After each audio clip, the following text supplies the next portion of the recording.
Olá, bem-vindo ou bem-vinda a mais uma noite tranquila.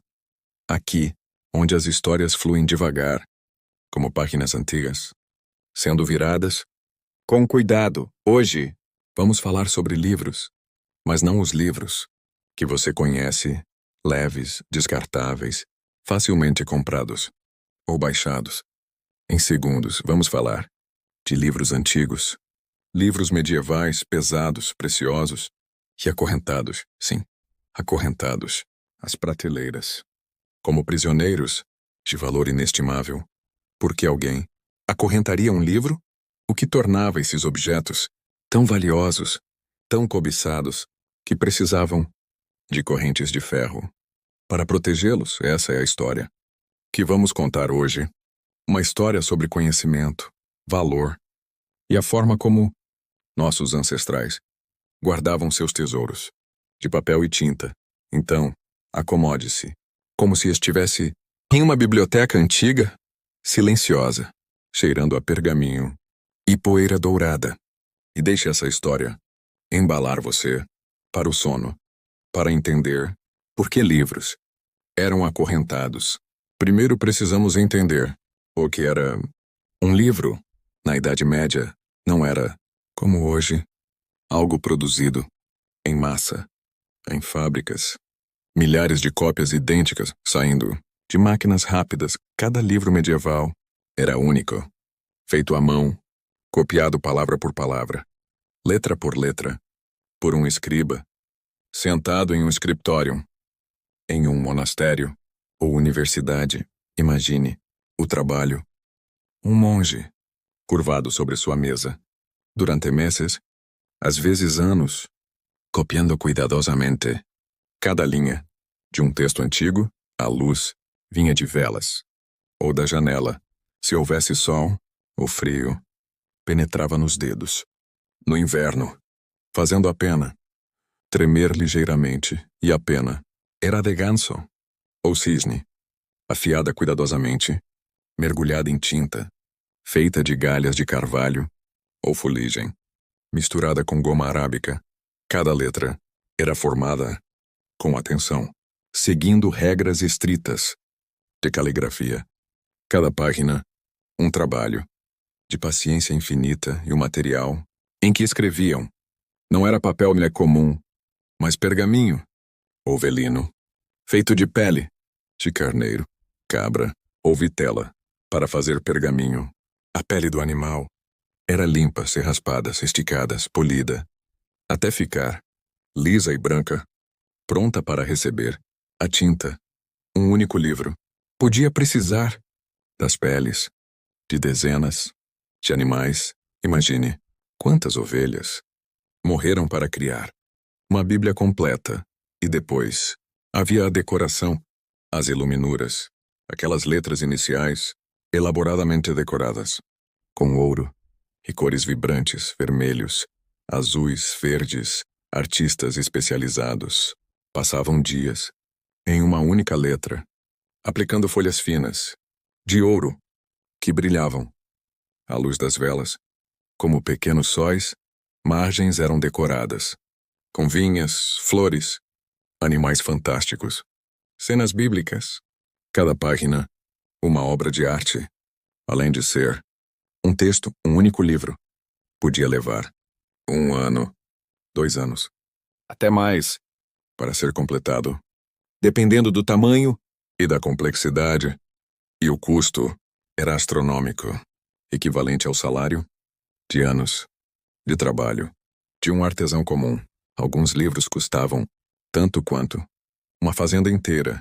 Então você entende por que eram preciosos. Não eram apenas livros, eram tesouros, produtos de anos de trabalho humano, de dezenas de vidas animais, de riqueza imensa. Mas havia mais. Além do custo material, havia o valor do conhecimento. Dentro deles, na Idade Média, a maioria das pessoas era analfabeta. Não sabiam ler, nem escrever. O conhecimento escrito era propriedade de uma elite pequena, clérigos, nobres, estudiosos, e os livros continham tudo que a humanidade sabia Textos religiosos, claro. A Bíblia. Vidas de santos. Tratados teológicos, mas também textos clássicos, Aristóteles e Platão, Cícero, Virgílio e conhecimento dos antigos gregos e romanos preservado cuidadosamente através dos séculos e textos práticos sobre medicina, agricultura, astronomia, matemática, tudo que uma sociedade precisava saber estava nesses livros. Perder um livro não era apenas perder um objeto caro, era potencialmente perder conhecimento que poderia não existir em nenhum outro lugar. Lembre-se, não havia cópias facilmente disponíveis. Se um mosteiro tinha o único exemplar de um texto antigo e ele fosse destruído ou roubado, esse conhecimento poderia desaparecer para sempre. Isso havia acontecido muitas vezes na história. A Biblioteca de Alexandria, queimada, milhares de textos antigos perdidos para sempre. Então os guardiões de bibliotecas medievais levavam sua responsabilidade muito, muito a sério. Não eram apenas bibliotecários, eram protetores do conhecimento humano. E havia também a questão prática de segurança. Bibliotecas medievais não eram como as de hoje, com sistemas de alarme, câmeras, guardas. Eram frequentemente salas simples, em monastérios ou universidades, com prateleiras ao longo das paredes e talvez algumas mesas para leitura, e as pessoas que as visitavam não eram todas confiáveis.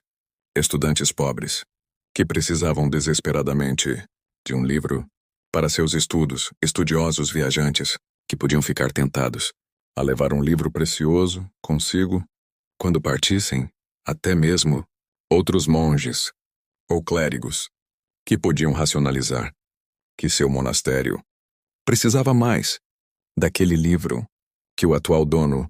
Roubo de livros era um problema real e sério.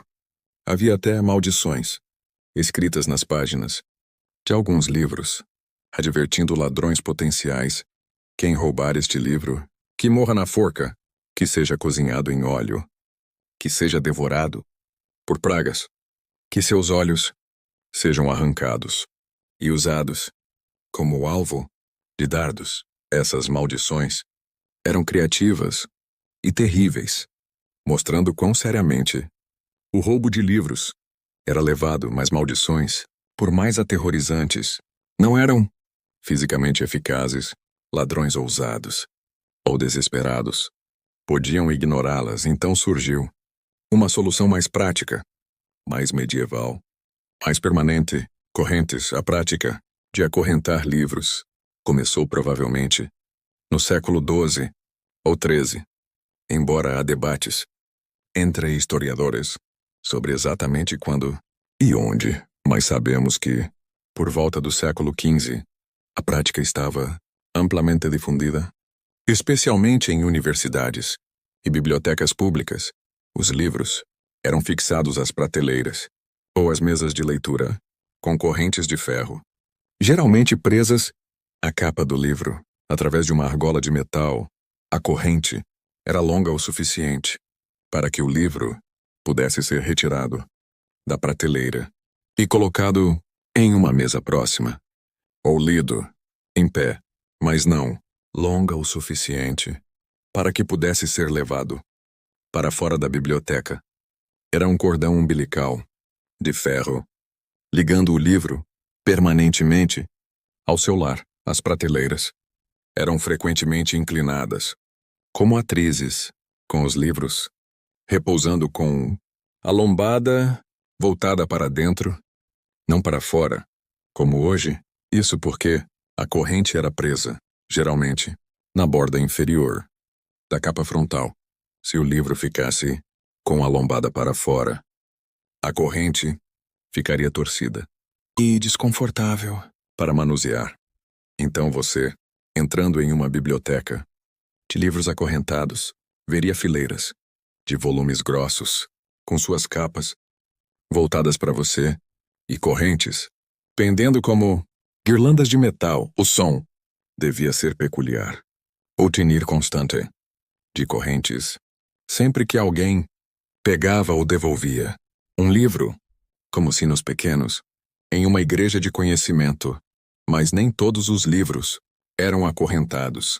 Havia uma hierarquia de valor e tratamento. Os mais preciosos, aqueles únicos, ou especialmente valiosos, podiam ser mantidos em salas trancadas ou em baús, acessíveis apenas, com permissão especial. Esses eram os verdadeiros tesouros, reservados para os estudiosos mais sérios ou importantes, não para manuseio casual. Os livros acorrentados eram geralmente aqueles de consulta frequente, textos que estudantes e estudiosos precisavam acessar regularmente. Bíblias, claro, obras dos padres da igreja, textos de Aristóteles, livros de medicina, de direito canônico, os volumes essenciais para a educação e trabalho intelectual. E havia livros menos valiosos, ou duplicados, que podiam ser emprestados, levados para casa, estudados em privado, embora sempre com registro cuidadoso de quem levou o quê, mas os acorrentados ficavam ali, sempre disponíveis, sempre acessíveis, mas sempre cativos. Era um compromisso entre segurança e utilidade. Os livros precisavam ser protegidos, mas também precisavam ser usados. De que adianta conhecimento trancado, onde ninguém pode acessá-lo?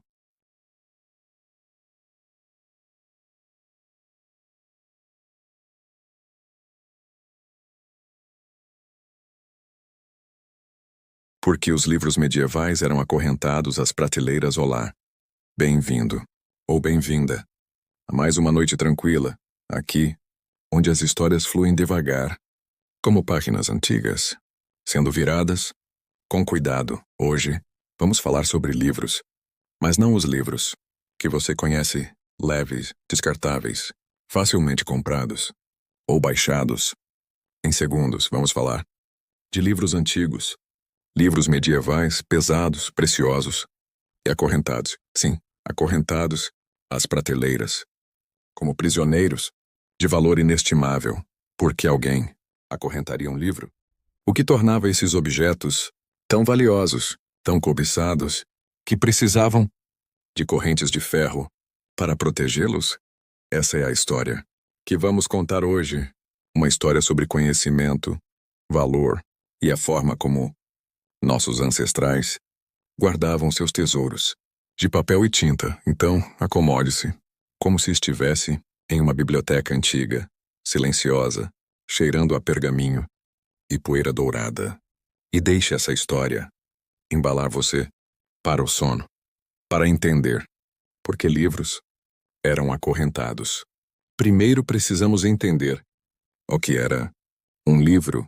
Na Idade Média, não era, como hoje, algo produzido em massa, em fábricas, milhares de cópias idênticas saindo de máquinas rápidas. Cada livro medieval era único, feito à mão, copiado palavra por palavra, letra por letra, por um escriba sentado em um escritório, em um monastério ou universidade. Imagine o trabalho.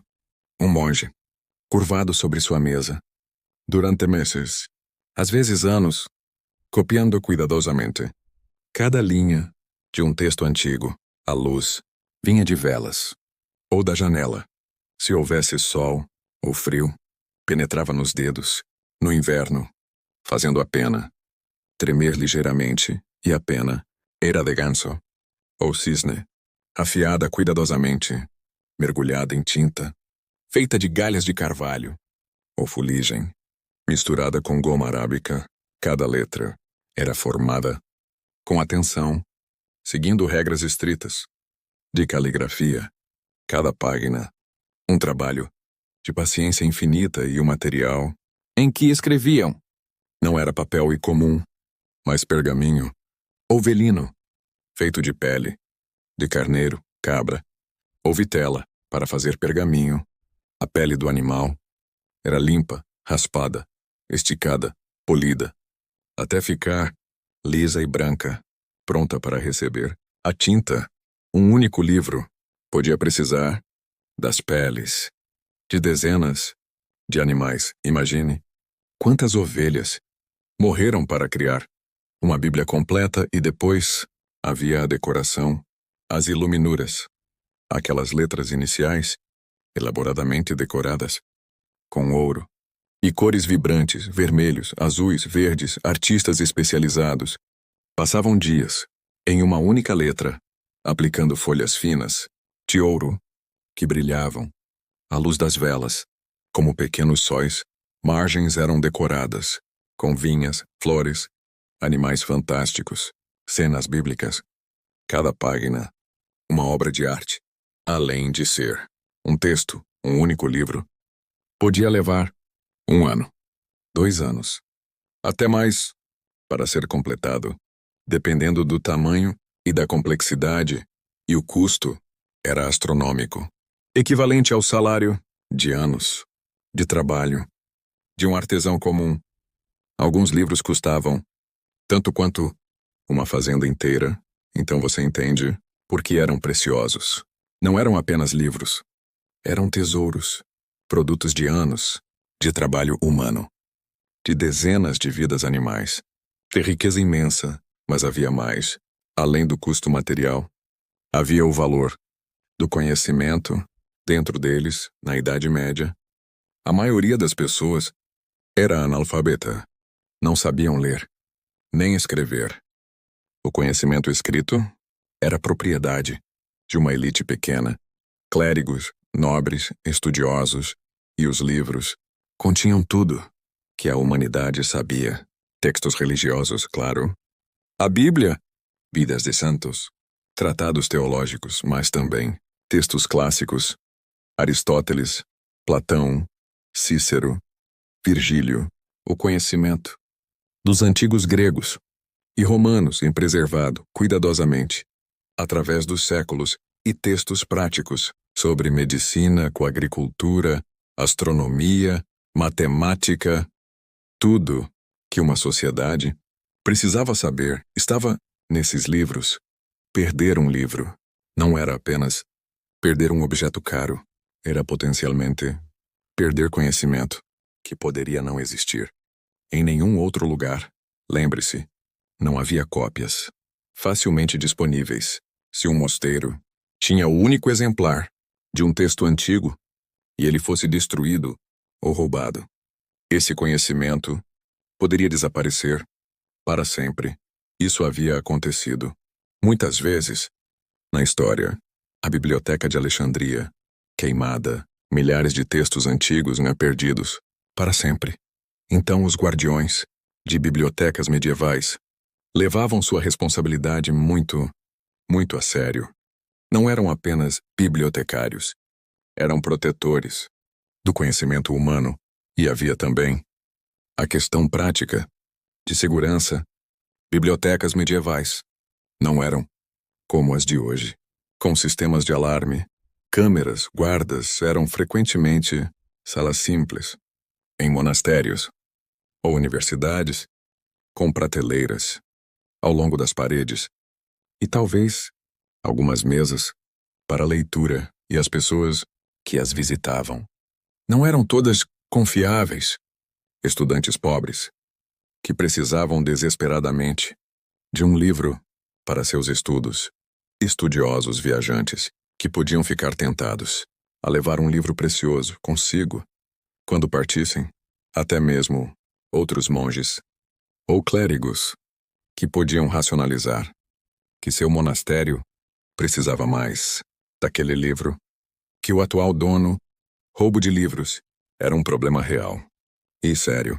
Havia até maldições escritas nas páginas de alguns livros, advertindo ladrões potenciais. Quem roubar este livro, que morra na forca, que seja cozinhado em óleo, que seja devorado por pragas, que seus olhos sejam arrancados e usados como alvo de dardos. Essas maldições eram criativas e terríveis. mostrando quão seriamente o roubo de livros era levado, mas maldições, por mais aterrorizantes, não eram fisicamente eficazes. Ladrões ousados ou desesperados podiam ignorá-las. Então surgiu uma solução mais prática, mais medieval, mais permanente. Correntes, a prática de acorrentar livros, começou provavelmente no século XII ou XIII, embora há debates entre historiadores sobre exatamente quando e onde, mas sabemos que, por volta do século XV, a prática estava amplamente difundida, especialmente em universidades e bibliotecas públicas. Os livros eram fixados às prateleiras ou às mesas de leitura com correntes de ferro, geralmente presas à capa do livro através de uma argola de metal. A corrente era longa o suficiente para que o livro pudesse ser retirado da prateleira e colocado em uma mesa próxima, ou lido em pé, mas não longa o suficiente para que pudesse ser levado para fora da biblioteca. Era um cordão umbilical de ferro ligando o livro permanentemente ao seu lar. As prateleiras eram frequentemente inclinadas, como atrizes, com os livros repousando com a lombada voltada para dentro, não para fora, como hoje. Isso porque a corrente era presa geralmente na borda inferior da capa frontal. Se o livro ficasse com a lombada para fora, a corrente ficaria torcida e desconfortável para manusear. Então você, entrando em uma biblioteca de livros acorrentados, veria fileiras de volumes grossos, com suas capas voltadas para você e correntes pendendo como guirlandas de metal. O som devia ser peculiar. O tinir constante de correntes, sempre que alguém pegava ou devolvia um livro, como sinos pequenos, em uma igreja de conhecimento, mas nem todos os livros eram acorrentados. Havia uma hierarquia de valor e tratamento. Os mais preciosos, aqueles únicos ou especialmente valiosos, podiam ser mantidos em salas trancadas ou em baús, acessíveis apenas com permissão especial. Esses eram os verdadeiros tesouros, reservados para os estudiosos mais sérios ou importantes, não para manuseio casual. Os livros acorrentados eram geralmente aqueles de consulta frequente, textos que estudantes e estudiosos precisavam acessar regularmente. Bíblias, claro, obras dos padres da igreja, textos de Aristóteles, livros de medicina, de direito canônico, os volumes essenciais para a educação e trabalho intelectual.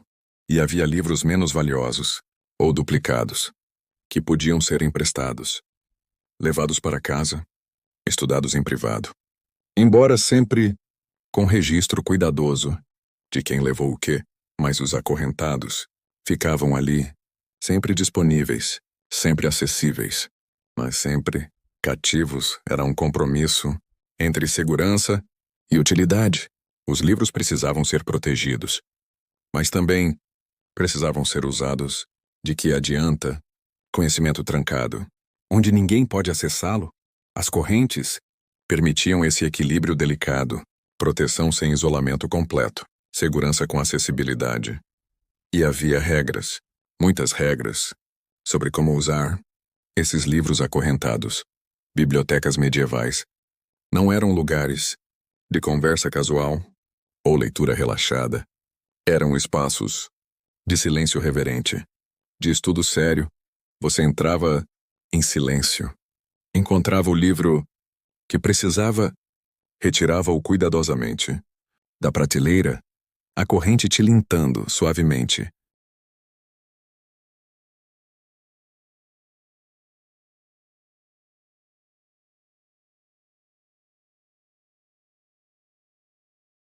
Imagine-se, se quiser, em uma biblioteca medieval silenciosa, fria, cheirando a pergaminho antigo e poeira de conhecimento. Você caminha entre as prateleiras inclinadas, ouvindo o tinir suave das correntes, cada som, um lembrete do valor do que está aqui. Você escolhe um livro, pesado, encadernado em couro, preso por sua corrente, o retira cuidadosamente, sentindo o peso de séculos em suas mãos, abre-o e vê páginas de pergaminho, amareladas pelo tempo, letras formadas, à mão, há tantos anos, por alguém que se importava-lhe profundamente com preservar essas palavras, e você lê, devagar, absorvendo, não correndo, saboreando cada frase, cada ideia, como se fosse o único livro no mundo, porque neste momento, em seu sonho, é. E você é o guardião temporário deste conhecimento, ligado a ele, por correntes invisíveis, de atenção e respeito, e quando termina, você fecha o livro, suavemente devolve-o à sua corrente, ao seu lugar, sabendo que estará ali esperando por outro leitor, outro buscador de conhecimento, e você sai da biblioteca, mas carrega consigo algo precioso, não o livro, mas a compreensão que ele continha, o conhecimento que agora vive em você, e essa é a verdadeira vitória sobre as correntes. Conhecimento, uma vez absorvido, está livre para sempre, vivendo em mentes, passando de pessoa para pessoa, através dos séculos, inquebrável, incorrentável, eterno. Durma bem, durma profundamente, rodeado por todo o conhecimento que a humanidade tão cuidadosamente preservou e transmitiu, e que seus sonhos sejam cheios de sabedoria antiga e novas compreensões, de bibliotecas silenciosas e livros pacientes esperando para serem lidos. Boa noite. Que seu sono seja tranquilo e restaurador, como páginas virando suavemente em um livro antigo. Mas espere, há ainda mais para contar sobre esse mundo fascinante de livros acorrentados e bibliotecas antigas. Deixe-me falar um pouco mais sobre os escribas, aqueles homens, e sim, também mulheres, que passavam suas vidas copiando livros, porque cada livro acorrentado começou nas mãos de um escriba, curvado sobre sua mesa, em um escritório frio.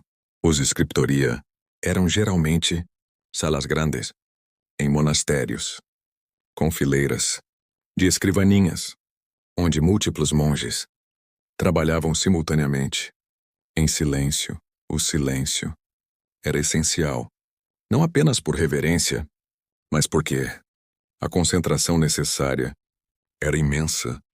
Um erro, uma distração e horas de trabalho podiam ser perdidas. Havia sinais com as mãos que os monges usavam para comunicar, sem quebrar o silêncio, pedir mais tinta, outro pergaminho, ou simplesmente indicar que precisavam de um momento de descanso, e o trabalho era fisicamente exaustivo.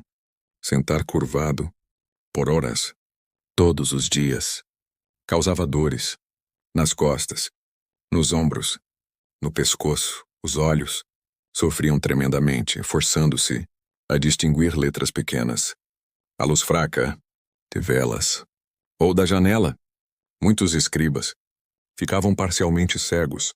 Com a idade e as mãos desenvolviam calos nos dedos, que seguravam a pena. Artrite era comum. Dedos ficavam rígidos, doloridos, mas ainda assim continuavam. No inverno, era particularmente difícil. O frio penetrava até os ossos, tornava os dedos rígidos e lentos. A tinta podia congelar. No tinteiro, há lamentos de escribas. Nas margens de manuscritos, meus dedos estão congelados. Mal consigo segurar a pena. Ou 3 dedos escrevem, mas todo o corpo sofre do frio, e havia outros perigos. Erros eram inevitáveis. Até os melhores escribas, ocasionalmente, pulavam uma linha, trocavam uma palavra, copiavam incorretamente, Quando descobriam o erro, tinham que decidir raspá-lo com uma faca especial, arriscando danificar o pergaminho, ou viver com o erro e talvez corrigi-lo. Na margem, e havia a tentação de adicionar seus próprios comentários, correções ou até mudanças ao texto. Alguns escribas não resistiam. Achavam que sabiam melhor que o autor original. Por isso, textos antigos às vezes têm múltiplas versões, ligeiramente diferentes, cada uma refletindo os erros ou melhorias de gerações de escribas. E deixe-me contar sobre as mulheres escribas, porque embora fossem raras, elas existiam e faziam um trabalho extraordinário. Em conventos femininos, especialmente, havia escriptoria, onde freiras copiavam textos religiosos e às vezes seculares. Ende, uma freira espanhola do século X, foi uma iluminadora famosa. Seu trabalho, em um manuscrito chamado Petrus de Gerona, é espetacular. Ela até assinou seu trabalho em The Pintrix, em The Pintora. Raro para a época, mostrando orgulho em sua arte. Hildegarda de Bingen, no século XII, não apenas escreveu textos próprios sobre teologia, medicina, música, mas supervisionou seu escritório, onde suas obras eram copiadas, e havia Herrada de Landsberg, abadesa alemã, que criou a Hortus Deliciarum, Jardim das Delícias, uma enciclopédia ilustrada de conhecimento teológico e secular. Essas mulheres e muitas outras anônimas contribuíram imensamente para a preservação do conhecimento, embora suas histórias sejam frequentemente esquecidas. E havia também escribas laicos, especialmente a partir do século XIII, quando universidades começaram a crescer. Esses eram profissionais que copiavam livros por dinheiro, não por devoção religiosa. Estabelecidos em cidades, perto de universidades, eles trabalhavam mais rapidamente que monges, porque tempo era dinheiro, mas às vezes com menos cuidado, mais erros, mais atalhos, mas tornaram livros um pouco mais acessíveis, um pouco mais comuns, preparando o terreno para a revolução que a imprensa traria.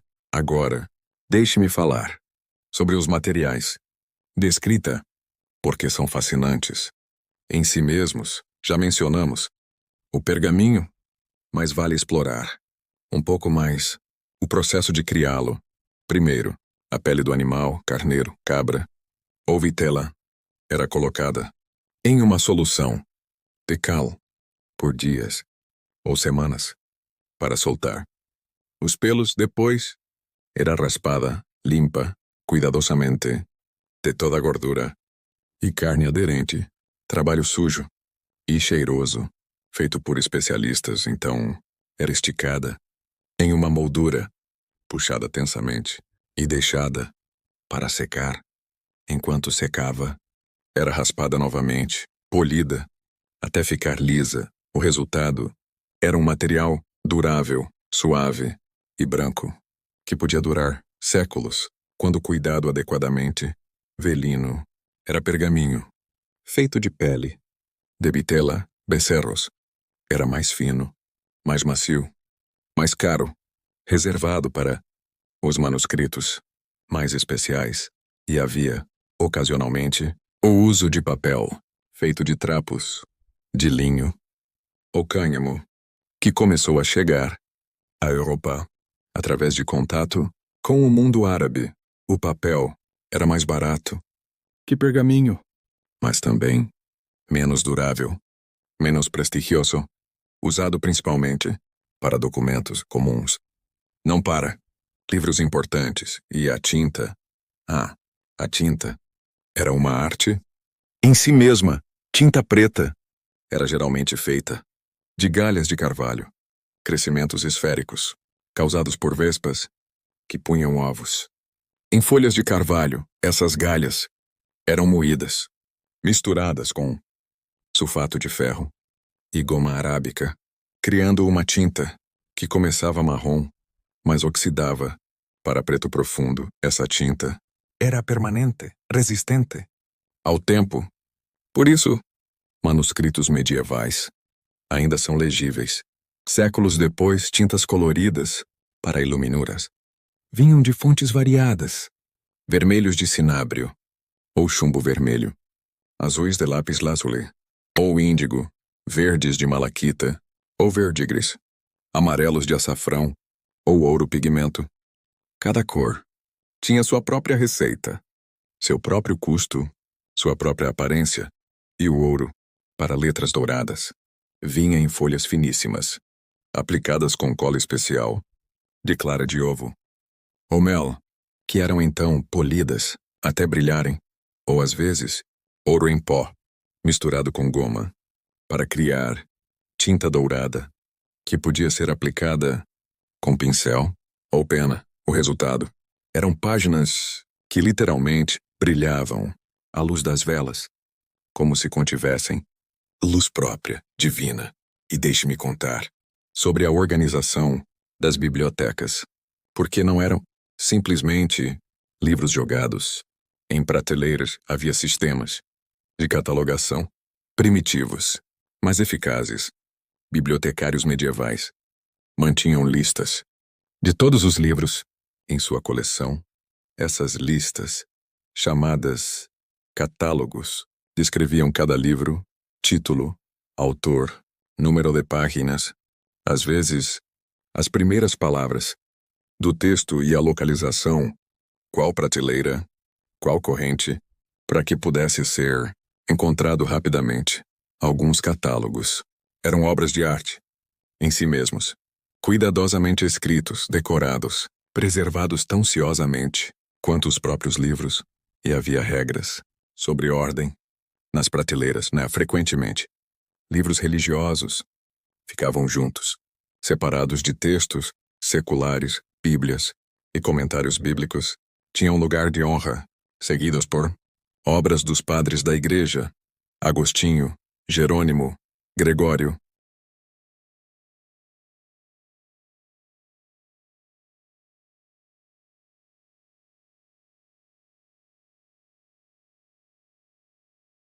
Porque os livros medievais eram acorrentados às prateleiras. Olá, bem-vindo, ou bem-vinda, a mais uma noite tranquila, aqui, onde as histórias fluem devagar, como páginas antigas, sendo viradas com cuidado. Hoje, vamos falar sobre livros, mas não os livros que você conhece, leves, descartáveis, facilmente comprados ou baixados em segundos. Vamos falar de livros antigos, livros medievais, pesados, preciosos e acorrentados. Sim, acorrentados às prateleiras, como prisioneiros de valor inestimável.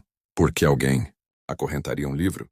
O que tornava esses objetos tão valiosos, tão cobiçados, que precisavam de correntes de ferro para protegê-los? Essa é a história que vamos contar hoje. Uma história sobre conhecimento, valor e a forma como nossos ancestrais guardavam seus tesouros de papel e tinta. Então, acomode-se, como se estivesse em uma biblioteca antiga, silenciosa, cheirando a pergaminho e poeira dourada. E deixe essa história embalar você para o sono, para entender porque livros eram acorrentados. Primeiro precisamos entender o que era um livro. Na Idade Média, não era, como hoje, algo produzido em massa, em fábricas, milhares de cópias idênticas saindo de máquinas rápidas. Cada livro medieval era único, feito à mão, copiado palavra por palavra, letra por letra, por um escriba sentado em um escritório, em um monastério ou universidade. Imagine o trabalho. Um monge, curvado sobre sua mesa, durante meses, às vezes anos, copiando cuidadosamente cada linha de um texto antigo. A luz vinha de velas ou da janela. Se houvesse sol ou frio, penetrava nos dedos, no inverno, fazendo a pena tremer ligeiramente, e a pena era de ganso, ou cisne, afiada cuidadosamente, mergulhada em tinta, feita de galhas de carvalho, ou fuligem, misturada com goma arábica. Cada letra era formada com atenção, seguindo regras estritas.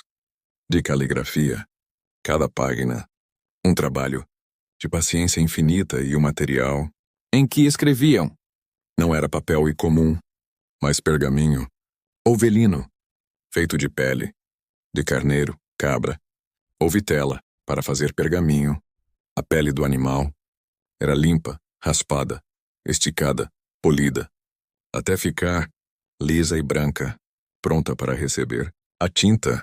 Um único livro podia precisar das peles de dezenas de animais. Imagine quantas ovelhas morreram para criar uma Bíblia completa. E depois havia a decoração, as iluminuras, aquelas letras iniciais, elaboradamente decoradas com ouro e cores vibrantes, vermelhos, azuis, verdes. Artistas especializados passavam dias em uma única letra, aplicando folhas finas de ouro que brilhavam à luz das velas, como pequenos sóis.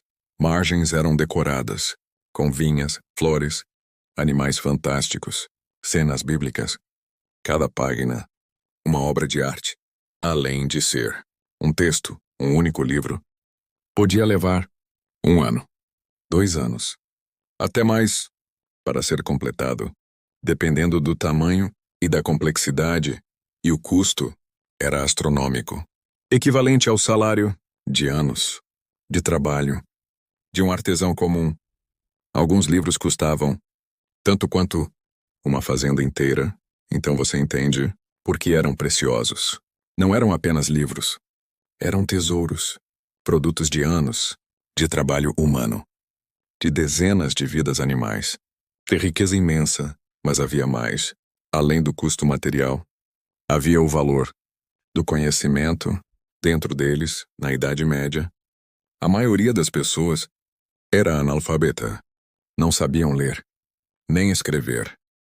O conhecimento escrito era propriedade de uma elite pequena.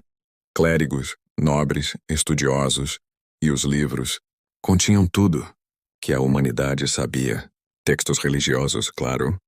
A Bíblia, vidas de santos, tratados teológicos, mas também textos clássicos. Aristóteles, Platão, Cícero, Virgílio, o conhecimento dos antigos gregos e romanos preservado cuidadosamente, através dos séculos, e textos práticos sobre medicina, agricultura, astronomia, matemática. Tudo que uma sociedade precisava saber estava nesses livros. Perder um livro não era apenas perder um objeto caro, era potencialmente perder conhecimento que poderia não existir em nenhum outro lugar.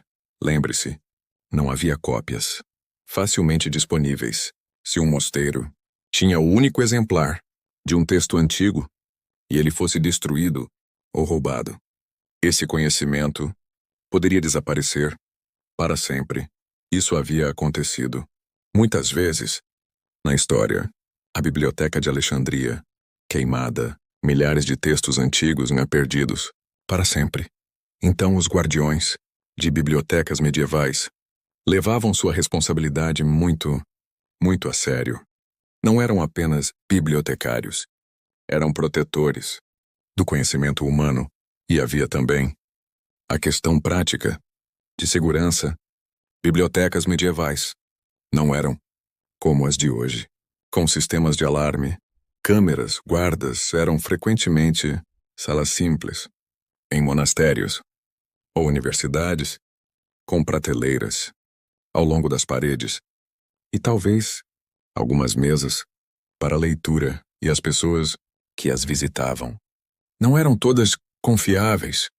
Estudantes pobres que precisavam desesperadamente de um livro para seus estudos, estudiosos viajantes que podiam ficar tentados a levar um livro precioso consigo quando partissem, até mesmo outros monges ou clérigos que podiam racionalizar que seu monastério precisava mais daquele livro, que o atual dono, roubo de livros, era um problema real.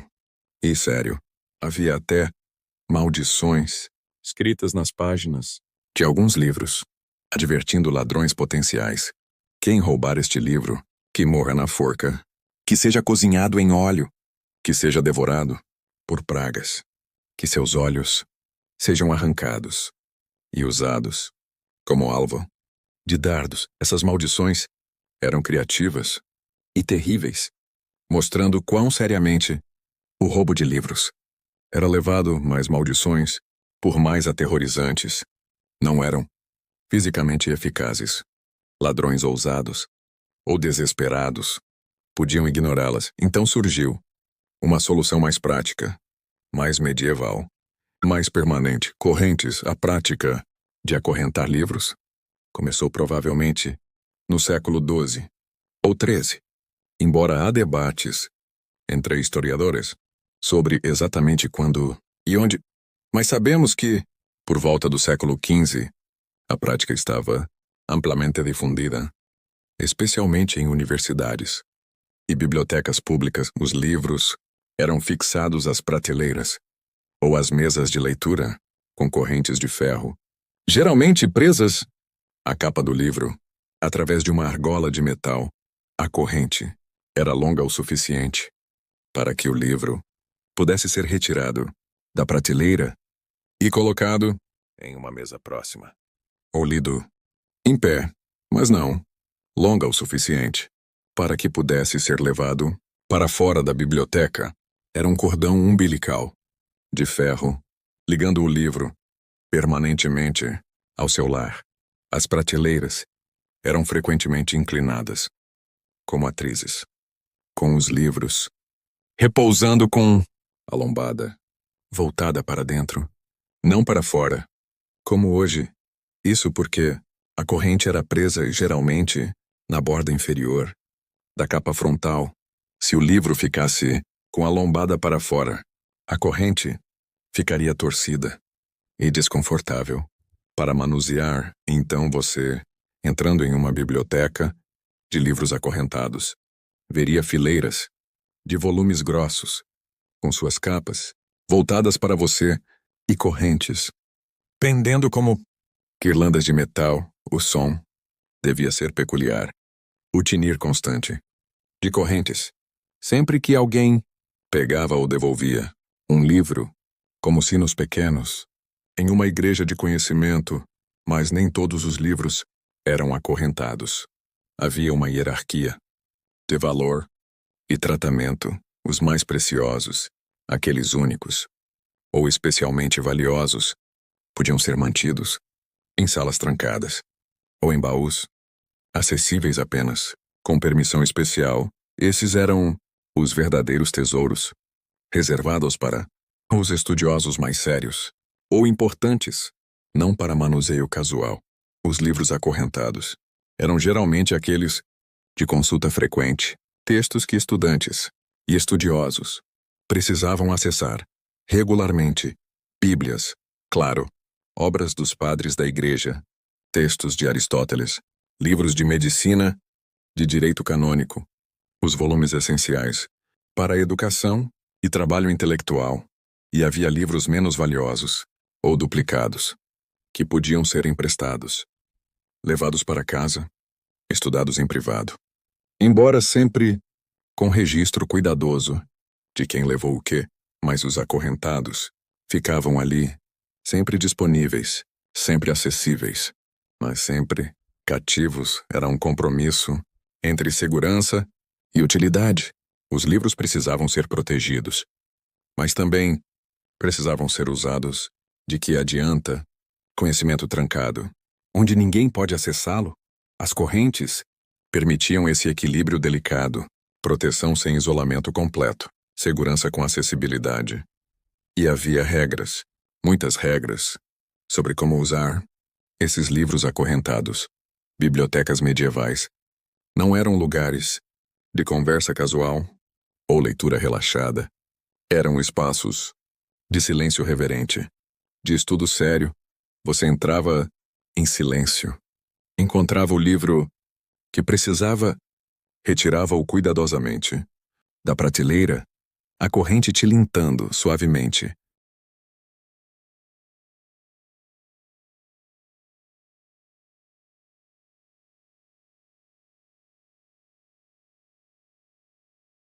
Imagine-se, se quiser, em uma biblioteca medieval, silenciosa, fria, cheirando a pergaminho antigo e poeira de conhecimento, você caminha entre as prateleiras inclinadas, ouvindo o tinir suave das correntes, cada som, um lembrete do valor do que está aqui.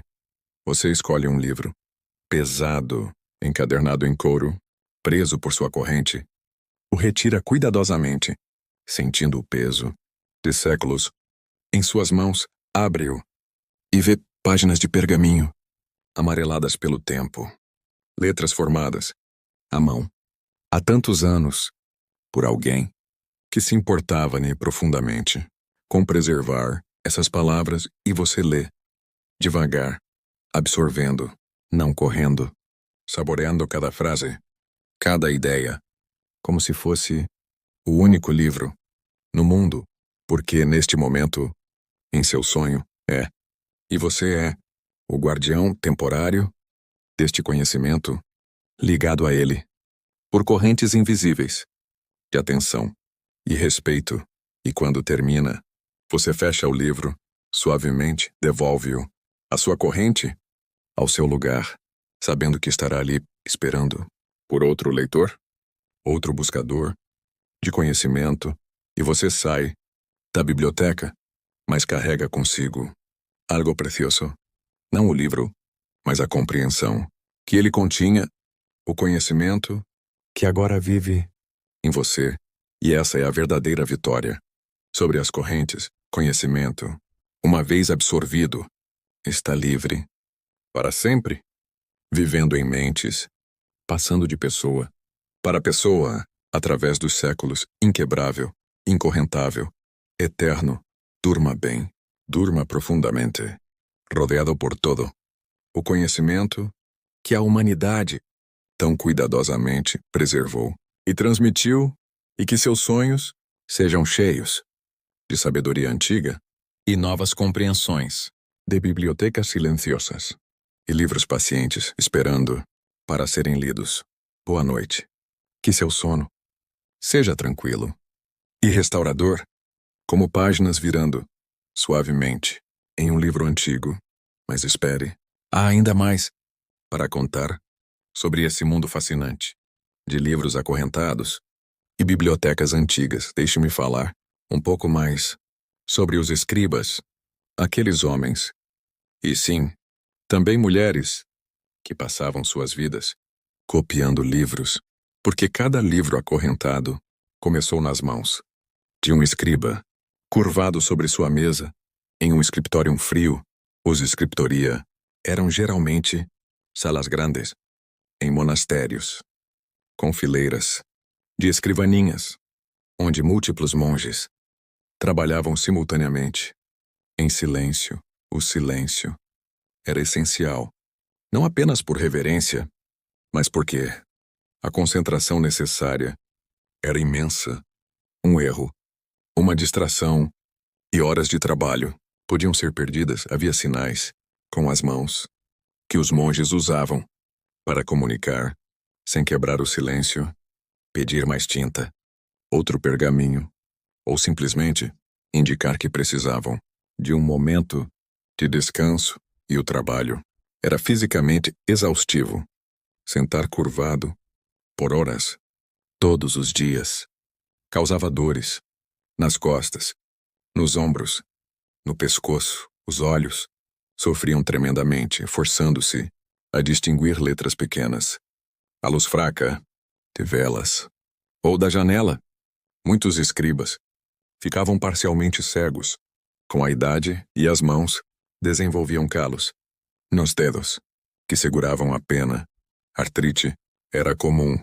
Dedos ficavam rígidos, doloridos, mas ainda assim continuavam. No inverno, era particularmente difícil. O frio penetrava até os ossos. Tornava os dedos rígidos e lentos. A tinta podia congelar. No tinteiro, há lamentos de escribas.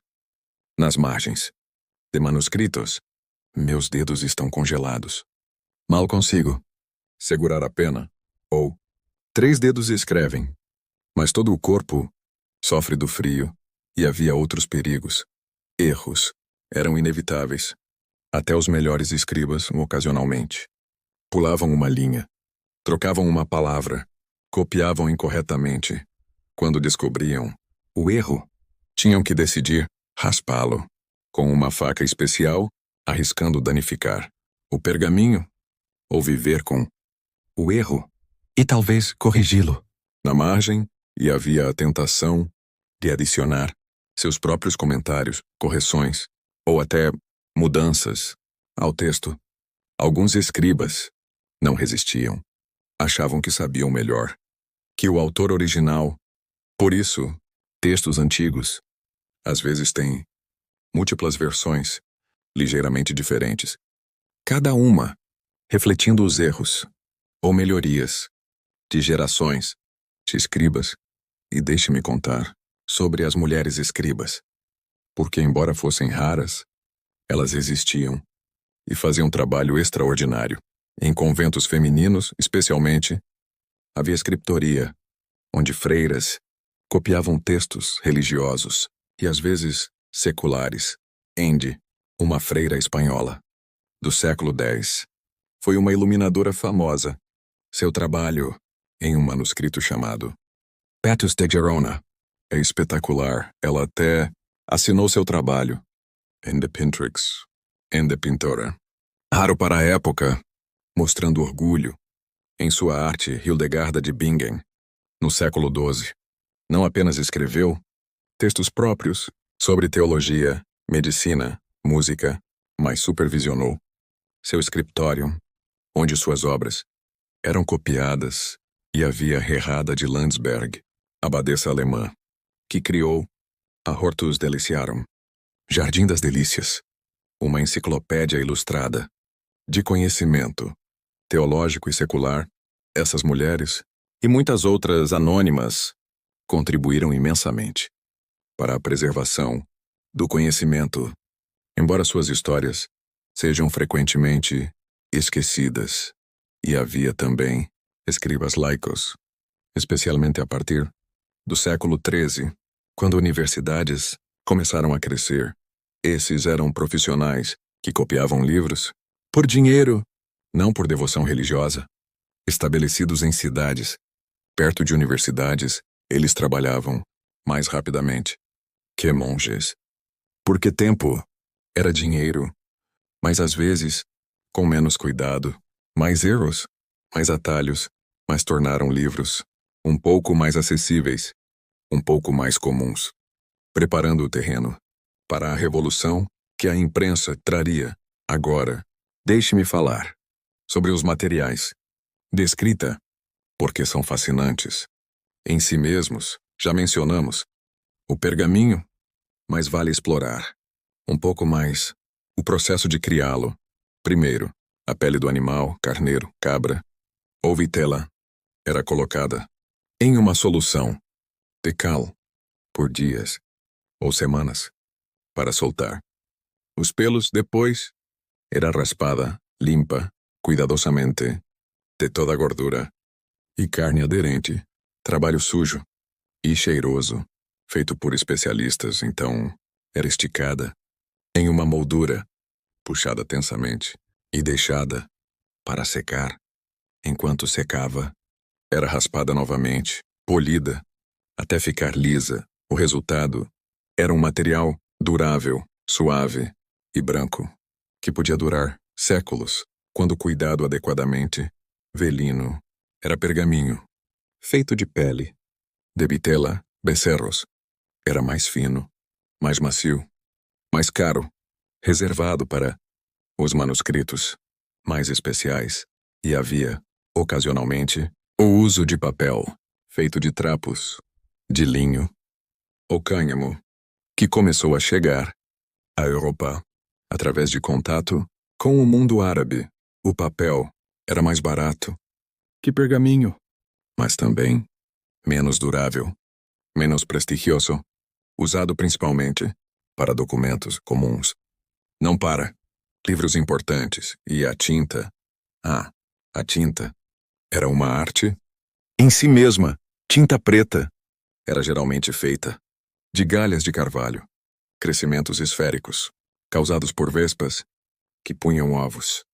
Em folhas de carvalho, essas galhas eram moídas, misturadas com sulfato de ferro e goma arábica, criando uma tinta que começava marrom, mas oxidava para preto profundo. Essa tinta era permanente, resistente ao tempo. Por isso, manuscritos medievais ainda são legíveis. Séculos depois, tintas coloridas para iluminuras vinham de fontes variadas: vermelhos de cinábrio ou chumbo vermelho, azuis de lápis lazuli ou índigo, verdes de malaquita ou verdigris, amarelos de açafrão ou ouro pigmento. Cada cor tinha sua própria receita, seu próprio custo, sua própria aparência, e o ouro, para letras douradas, vinha em folhas finíssimas, aplicadas com cola especial, de clara de ovo, ou mel, que eram então polidas até brilharem, ou às vezes, ouro em pó, misturado com goma, para criar tinta dourada, que podia ser aplicada com pincel ou pena. O resultado eram páginas que literalmente brilhavam à luz das velas, como se contivessem luz própria, divina. E deixe-me contar sobre a organização das bibliotecas, porque não eram simplesmente livros jogados em prateleiras. Havia sistemas de catalogação primitivos, mas eficazes. Bibliotecários medievais mantinham listas de todos os livros em sua coleção. Essas listas, chamadas catálogos, descreviam cada livro, título, autor, número de páginas, às vezes, as primeiras palavras do texto e a localização, qual prateleira, qual corrente, para que pudesse ser encontrado rapidamente. Alguns catálogos eram obras de arte em si mesmos, cuidadosamente escritos, decorados, preservados tão ciosamente quanto os próprios livros, e havia regras sobre ordem nas prateleiras, frequentemente. Livros religiosos ficavam juntos, separados de textos seculares, bíblias e comentários bíblicos. Tinham lugar de honra, seguidos por obras dos padres da Igreja: Agostinho, Jerônimo, Gregório.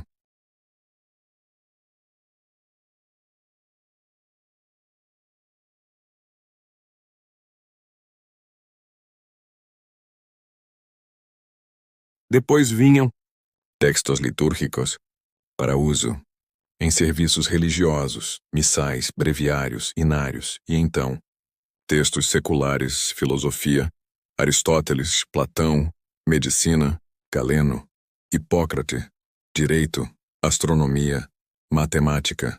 Cada biblioteca tinha suas próprias prioridades, refletindo os interesses de sua instituição.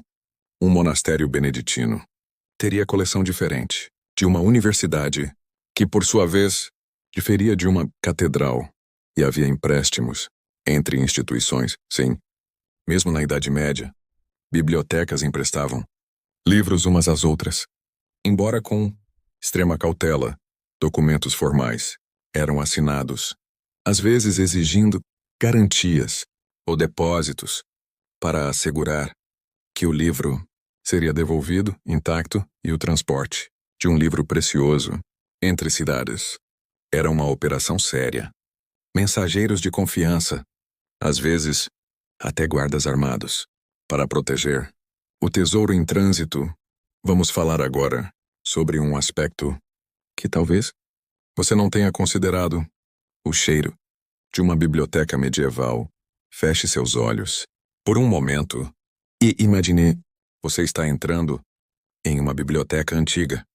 O que você sente? Primeiro, o cheiro de pergaminho, animal, um cheiro orgânico, levemente almiscarado, que vem da pele de centenas de ovelhas e cabras e o cheiro de couro das encadernações, couro curtido, com taninos, às vezes perfumado, com óleos para preservá-lo ao cheiro de tinta, de galhas de carvalho e ferro, um aroma levemente metálico, ligeiramente ácido, impregnado nas páginas, e o cheiro de mofo, inevitável, em edifícios antigos, de pedra, onde umidade se acumula, nas paredes, nos cantos escuros, ao cheiro de fumaça, de velas de cera, ou sebo, que foram queimadas incontáveis vezes ali, seu aroma absorvido nas madeiras e tecidos, e talvez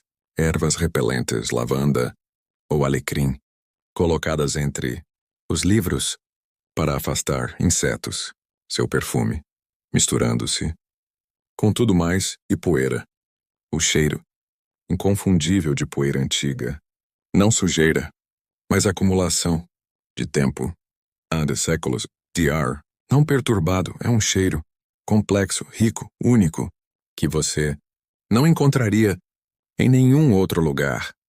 É o cheiro do conhecimento antigo, preservado. Algumas pessoas que visitam bibliotecas históricas hoje falam desse cheiro como quase intoxicante, evocativo, transportando-as através do tempo, e havia também os sons da biblioteca, que já mencionamos brevemente. Mas vale explorar mais o tinir das correntes, claro, constante, sempre que alguém manuseava um livro, metal contra metal, um som quase musical, o sussurro de páginas sendo viradas. Pergaminho é mais espesso que papel moderno. Faz um som mais substancial, quase um estalo suave, o arrastar de pés em chãos de pedra, estudantes e monges, movendo-se silenciosamente entre as prateleiras, tentando não perturbar outros leitores, o ranger de bancos e cadeiras de madeira antigas, quando alguém se sentava ou levantava, madeira contra madeira, protestando suavemente, e o murmúrio de vozes, lendo em voz baixa, porque, como disse, leitura silenciosa era rara. Então havia sempre um zumbido baixo, de palavras sussurradas, latim, principalmente, mas também vernáculos na francês, inglês, alemão, italiano, dependendo de onde você estava. Um coro poliglota, de conhecimento, e ocasionalmente, um suspiro, de frustração ou descoberta. Um estudante lutando com um conceito difícil, ou tendo um momento de compreensão, tosses ocasionais, inevitáveis em edifícios frios e empoeirados, rapidamente abafadas, para não perturbar, e fora distante, os sinos da igreja, marcando as horas, chamando para orações, estruturando o dia, lembrando a todos que o tempo continuava passando. Esses sons criavam uma atmosfera única de concentração sagrada, de comunidade silenciosa, de propósito compartilhado. Deixe-me contar agora sobre alguns livros específicos que eram tão valiosos que mereciam não apenas correntes, mas proteções especiais.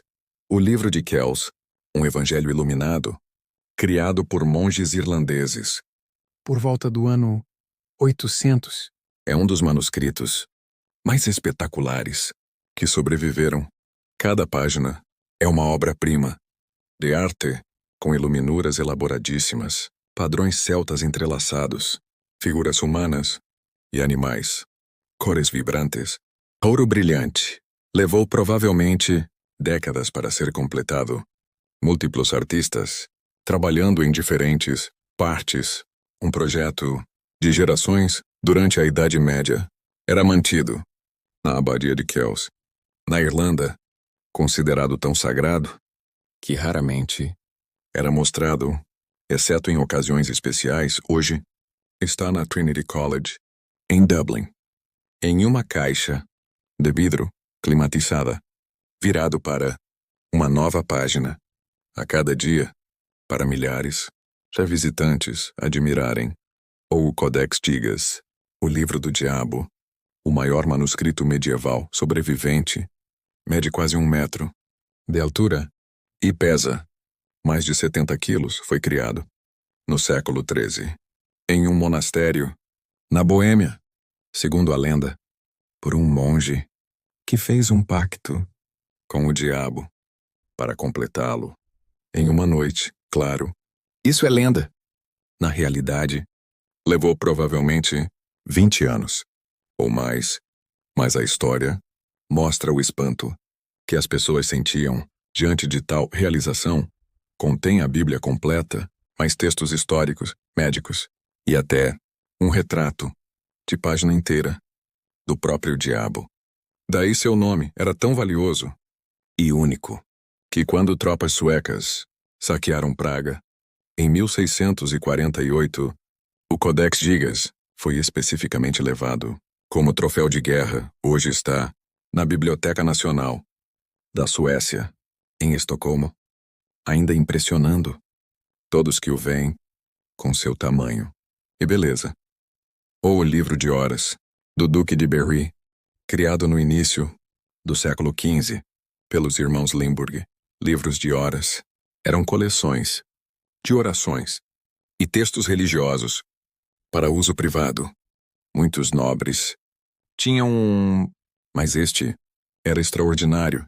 Cada página tem iluminuras de qualidade inigualável, paisagens detalhadas, arquitetura precisa, figuras humanas tão realistas que parecem quase vivas, e cores, azuis profundos, de lápis lazuli caríssimo, vermelhos vibrantes, verdes luminosos e ouro, por toda parte, brilhando. O Duque de Berry era um dos homens mais ricos da França e despendeu fortuna imensa neste livro, que era seu tesouro pessoal. Hoje está dividido entre museus em França e Nova York. Cada página vale milhões, literalmente, incalculável. E deixe-me falar sobre as encadernações, porque elas também eram obras de arte e proteção. Livros medievais importantes tinham encadernações elaboradas, geralmente tábuas de madeira, cobertas com couro, às vezes veludo ou seda. Essas tábuas eram grossas e pesadas, protegendo o precioso pergaminho de danos do peso de outros livros, de acidentes, e eram decoradas. O couro podia ser gravado com padrões ou cenas. Ferramentas aquecidas pressionavam o design na superfície, ou estampado com ouro, criando decorações que brilhavam, combinando com as páginas iluminadas em dentro, e havia fechos de metal, às vezes até cadeados, prendendo o livro fechado, protegendo-o de ser aberto casualmente ou sem permissão. E nas encadernações mais luxuosas havia joias, rubis, esmeraldas, safiras incrustadas em placas de ouro ou prata, marfim esculpido, com cenas religiosas, esmaltagem elaborada, tudo, tornando o exterior do livro tão magnífico quanto o interior. Essas encadernações eram frequentemente criadas muito depois do manuscrito original, adicionadas por um proprietário rico que queria demonstrar devoção ou riqueza, e eram elas próprias alvos de roubo. Às vezes, ladrões descartavam o pergaminho, considerado sem valor, e mantinham apenas as joias e metais da encadernação. Tragédia dupla, conhecimento perdido e arte destruída por ganância simples. Mas muitas encadernações medievais sobreviveram e podemos admirá-las hoje em museus, testemunhas silenciosas da habilidade e devoção de artesãos anônimos. Vamos falar agora sobre o que aconteceu quando livros escaparam de suas correntes, não por roubo, mas por dissolução de monastérios na Inglaterra. No século XVI, o rei Henrique VIII rompeu com Roma e estabeleceu a Igreja Anglicana, com ele mesmo, como chefe e como parte. Desse processo, dissolveu todos os monastérios da Inglaterra, confiscando suas propriedades e tesouros. Isso incluía suas bibliotecas, milhares de livros, acumulados durante séculos. De repente, sem lar, sem proteção, alguns foram vendidos, dispersados, acabando em coleções privadas. Outros foram destruídos. Páginas de pergaminho eram valiosas. Podiam ser recicladas. Há relatos horríveis de comerciantes usando páginas de manuscritos iluminados para embrulhar mercadorias ou como papel higiênico. Ignorância cruel do valor do que tinham. Estudiosos da época lamentavam a perda catastrófica, séculos de conhecimento dispersados em meses. Mas alguns livros sobreviveram, resgatados por colecionadores que reconheciam seu valor, escondidos por monges.